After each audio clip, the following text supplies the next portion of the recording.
Buen día, cordial saludo. Mi nombre es Angélica Maritza García Ceferino.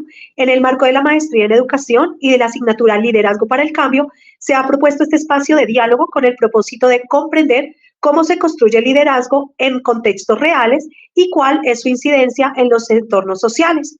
Agradecemos la disposición de nuestra profesional Diana Yuline Correa Joven por aceptar esta conversación, la cual busca generar una reflexión en torno a su experiencia como líder. Bienvenida, Diana. Hola, muchas gracias por la invitación y pues participar activamente en este proceso que ustedes están realizando. Muchas gracias. Para dar inicio a este espacio de diálogo, sería muy valioso conocer desde su experiencia en qué momento de su trayectoria considera que comenzó a asumir un rol de liderazgo y cómo ha sido este proceso en su contexto. Devolvernos un poquito, a veces nos genera emociones, ¿no? Yo creería que este liderazgo neto surgió aproximadamente en el año 2015, en el tiempo en el que tuve que organizar un evento masivo. Tengan en cuenta que, bueno, uno se llena de nervios, de miles de cosas, pero logré identificar que logré sacar adelante un evento que fue positivo, que se dio pues de la manera se cumplieron los objetivos. Eh, con el equipo que estaba liderando en ese momento, creo que hubo una cohesión en el que se gestionaron tiempos, se delegaron tareas. Además de eso, logré identificar fortalezas de las personas que estaban a mi liderazgo y creo que fue un cumplimiento positivo pues para el proceso. Entonces, a partir de ahí como que dije, bueno, hay un cliccito y que creo que fue un liderazgo positivo en este proceso. Muchísimas gracias por compartir tu experiencia y llevarnos a reflexionar sobre tu liderazgo. Buen día, mi nombre es Ana Milena. Continuando con este espacio de diálogo, resulta interesante profundizar en la manera en que se construyen las relaciones dentro de los equipos de trabajo. Desde tu experiencia, Diana, ¿cómo describirías tu forma de interactuar con las personas cuando ejerces tu liderazgo? Bueno, esta pregunta, esta pregunta se torna en ocasiones un tanto difícil y no difícil por el contexto como tal de la pregunta, sino que para un líder es muy importante identificar muchas situaciones en su equipo de trabajo y sobre todo que hay una palabra que encierra la respuesta a esa pregunta y es la empatía. Cómo yo interactúo con empatía con mi talento humano y sobre todo que llegar a nuestro sitio de trabajo o a nuestras actividades y encontrarnos con un equipo diverso, ¿no? Que uno no todos los días está al 100% de energías, uno no todos los días está con las emociones felices, muchos llegarán con situaciones, con problemas, con angustias y el líder tiene que ser capaz de discernir esas situaciones y llevar lo lineal en un proceso. Entonces, mira que realmente sí, tener esa capacidad de diálogo, de escucha, de cómo me refiero a la otra persona sin herir, de cómo ejerzo también un liderazgo sin sobrepasarme cada una de las situaciones. Entonces, considero que llevar un equipo cuando hay diversidades en pensamiento, en comportamientos, cuando uno capta la información rápido, el otro hay que repetirla. Entonces, he aprendido que uno, con mi equipo debo manejar una comunicación asertiva y horizontal, es decir, que debo tener claridad en lo que yo quiero que mi equipo organice o funcione y además incluir el respeto en ese proceso, que mi equipo de trabajo comprenda la orientación, no solo qué debe hacer, yo me voy más no al que él comprenda el qué debe hacer, sino el por qué él es importante en su labor y obviamente pues para llegar a un objetivo común. Entonces, personalizar el liderazgo considero que es una de mis mayores facultades en mi equipo porque reconozco la habilidad que tiene cada uno y asimismo delego. Entonces, cuando uno está no al 100%, pues también comprendo de que puede ser una situación adversa, pero debo hacerle entender que cumplir metas, que estamos en una labor y que pues para eso nosotros también o hemos firmado un contrato y que hay que de una u otra manera salir adelante con esa meta, pero es muy importante la escucha asertiva en el liderazgo. Gracias, Diana. Y desde allí, desde esa postura que tú nos das desde el liderazgo y de todo esto que manejas, ¿cuál consideras tú, Diana, que son las principales características que definen a un líder? Bueno, entre un líder tiene que tener muchas características, pero yo considero que la principal, la empatía.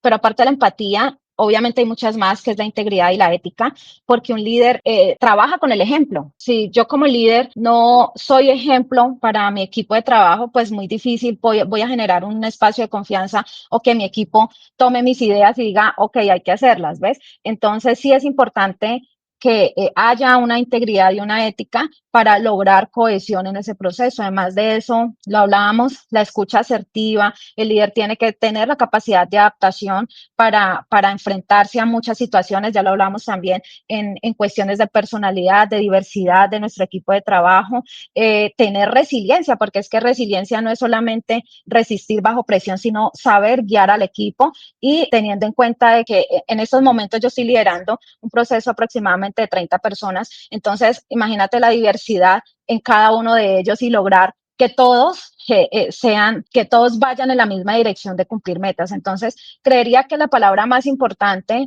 o la característica más importante es la integridad y la ética.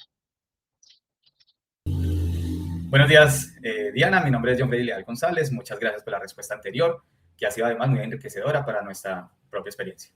Dando continuidad a esta conversación, es importante profundizar en cómo se desarrollan los procesos de toma de decisiones dentro del liderazgo. Desde su experiencia, ¿cómo orienta estos procesos cuando trabaja en equipo? Bueno, es muy importante que un líder trace rutas y trace objetivos. Dentro de esos procesos de trabajo en equipo, definir los objetivos o tenerlos muy claro lleva a alcanzar las metas o tener un resultado final pues satisfactorio. ¿Hacia dónde vamos? De igual manera, cuando yo identifico fortalezas y asigno tareas, también hace mucho más fácil y llevadero el proceso porque cada uno sabe qué debe hacer. Hay que orientar al talento humano. Si Diana es buena para el dibujo, pero Pepito no, yo no voy a poner a Pepito a dibujar y a Diana a cantar, por ejemplo. Entonces, esas diversidades y esas fortalezas que tiene nuestro equipo de talento humano, pues también hay que aprovecharlas positivamente. Ahora bien, en el contexto en el que yo trabajo, lidero, nosotros manejamos muchos lineamientos técnicos, demasiados, y hay que leer. Mi equipo de trabajo tiene que leer y por ende el líder tiene que haber leído antes de todos esos lineamientos. Entonces eso también permite que haya un conocimiento estructural desde la lectura que yo he realizado de los lineamientos que me llevan a cumplir con mi trabajo y hacer claridad o dejar más claros los objetivos a mi equipo. Además de eso, considero que es muy importante que en los procesos de trabajo en equipo haya un seguimiento a las actividades de cada uno y una evaluación desde una perspectiva más humanista, ¿no? No como autoridad, sino como, ven, estamos organizando esto, los objetivos son estos, cómo vamos y cuáles fueron los resultados.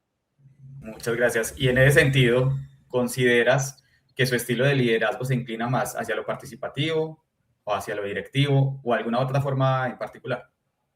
Bueno, yo considero que mi liderazgo está en un intermedio, porque yo no puedo ser predominantemente participativo ni tampoco predominantemente directivo. Tiene que haber una media entre los dos. Es muy importante y de hecho en mi equipo de trabajo lo abordamos muy seguido, el liderazgo participativo, porque hay que escuchar diferentes opiniones, porque hay que llegar a consensos con el equipo, pero también soy directivo en momentos en el que se debe impartir una decisión o se debe delegar una tarea y yo debo asumir mi rol más firme como coordinación para garantizar que los estándares se cumplan con precisión. Entonces, si hay momentos en los que yo debo recurrir a mi equipo y hacer una concesión en el que todos debemos participar en alguna resolución de conflictos, pero también mi equipo necesita un líder en el que sea claro y objetivo y que se cumplan algunas decisiones. Muchas gracias. Justamente esa era la siguiente pregunta que nos hacíamos y era cómo iba a evidenciar eso en la práctica, pero ya está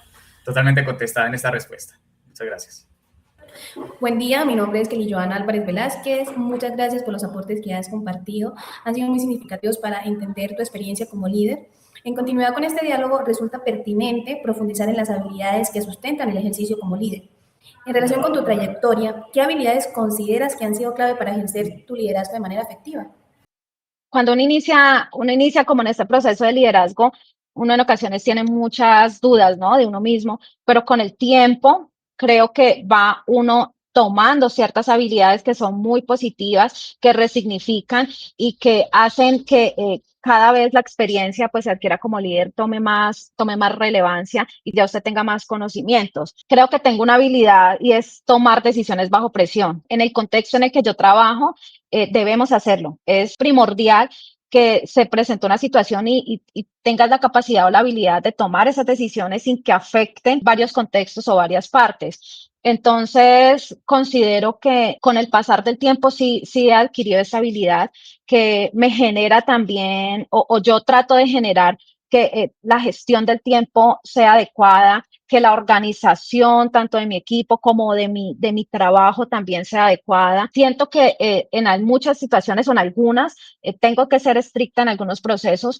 sobre todo los que requieren alta precisión técnica y escuchar a mi equipo de trabajo en los otros contextos. Creo que esas son unas de las habilidades que rigen también para un líder y que con el pasar del tiempo lo he adquirido. Diana, muchas gracias. Bueno, y desde esa perspectiva, ¿cómo logras motivar e inspirar a las personas de tu equipo para alcanzar objetivos comunes? Uy, la motivación viene también desde la gestión de las emociones que hablaba inicialmente.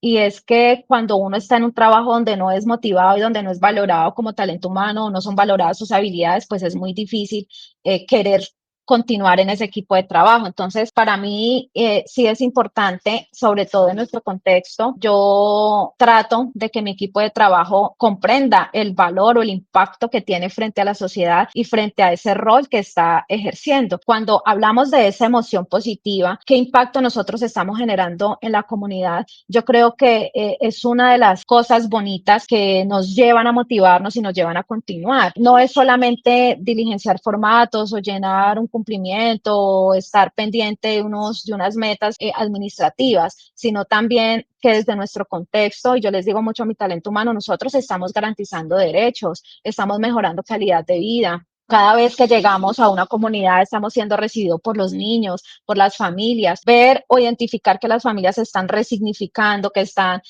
teniendo mejores comportamientos hacia la propia niñez, hacia su propio contexto de familia. Ese es un proceso bonito, además de todo, pues que también el talento humano tiene que tener días de bienestar de talento humano. Entonces, es como no pasar los límites de solamente trabajo o solamente diversión, porque todo tiene también su foco y su entorno. Diana, muchísimas gracias. Diana, muchas gracias por aceptar esta invitación. Para mí es muy significativo poder conocer un poco más de ti, del importante papel que desempeñas, ese liderazgo que has construido a lo largo de los años a partir de tu experiencia y trayectoria. Para dar cierre a este espacio de diálogo y retomando los valiosos aportes que has compartido, quisiera realizar una última pregunta. ¿Qué hace que un líder sea referente e inspire confianza en su equipo? Bueno, esa pregunta a muchos líderes se nos dificulta en ocasiones hacer la realidad, ¿no? Porque a veces tomamos decisiones que, bueno, no son las adecuadas, pero yo creería y retomo una palabra que dije inicialmente, y es que cuando un líder enseña con el ejemplo, creo que lo hace más referente de confianza. Cuando yo tengo integridad en mi trabajo, cuando yo soy ético en mi trabajo, no tomo partes, no tomo lados, no tomo grupos, soy imparcial, creo que eso hace que genere más confianza. Cuando yo hago lo que digo, ya predico con mi ejemplo, si uno como líder exige, por ejemplo, calidad en los informes, pues yo como líder debo ser el primero en demostrar esa excelencia. Yo debo entender también las dificultades de los procesos, dar solución oportuna, ser justo, ser equitativo, también es muy importante en ese proceso y no tomar, como lo dije anteriormente, partes en ningún grupo o porque tal vez tengo una afinidad más con esta persona, entonces me voy solamente a lo que dice esa persona. Hay que saber tener esa equidad en el proceso y creo que eso es una de las habilidades que debe tener un líder para generar confianza en su equipo. Gracias. ¿Y qué tan importante es para ti que un líder comparta los procesos y trabaje de manera colaborativa con su equipo para lograr un objetivo? Es demasiado importante porque yo debo empoderar a mi equipo, o sea, el proceso del empoderamiento, fomentar ese empoderamiento, creo que es muy valioso porque el talento humano deja de ser un ejecutor de tareas. Lo que me ordenan, entonces lo hago. Listo, ejecuto la tarea que me oriente el líder. Deja de ser ese ejecutor de tareas para convertirse en el dueño de sus procesos. Entonces, si yo empodero mi talento humano, si yo le oriento claramente cuál es el objetivo y a dónde queremos llegar. Yo creo que uno se reduce totalmente la necesidad de supervisión individual o tal vez de equipo, porque cada uno tiene claro su rol y además es responsable de su propio resultado. Entonces, el generar ese proceso con el talento humano es muy significativo y es una de las mejores situaciones que uno puede generar. Bueno, Diana, pues agradecemos inmensamente este espacio brindado y la disposición para compartir tu experiencia, la cual ha sido muy significativa para nosotros en este proceso de aprendizaje. Desde la Corporación Universitaria Un Minuto de Dios Uniminuto y en el marco de la Maestría en Educación y la asignatura Liderazgo para el Cambio, valoramos especialmente este diálogo, ya que nos permite comprender de manera más cercana y aplicada los diferentes aspectos del liderazgo, sus características y su impacto en el contexto real. Muchísimas gracias, Diana. Con mucho gusto, ha sido un placer para mí dar a conocer un poco de mi entorno, de mi contexto y de mi experiencia como líder. Muchas gracias por la invitación.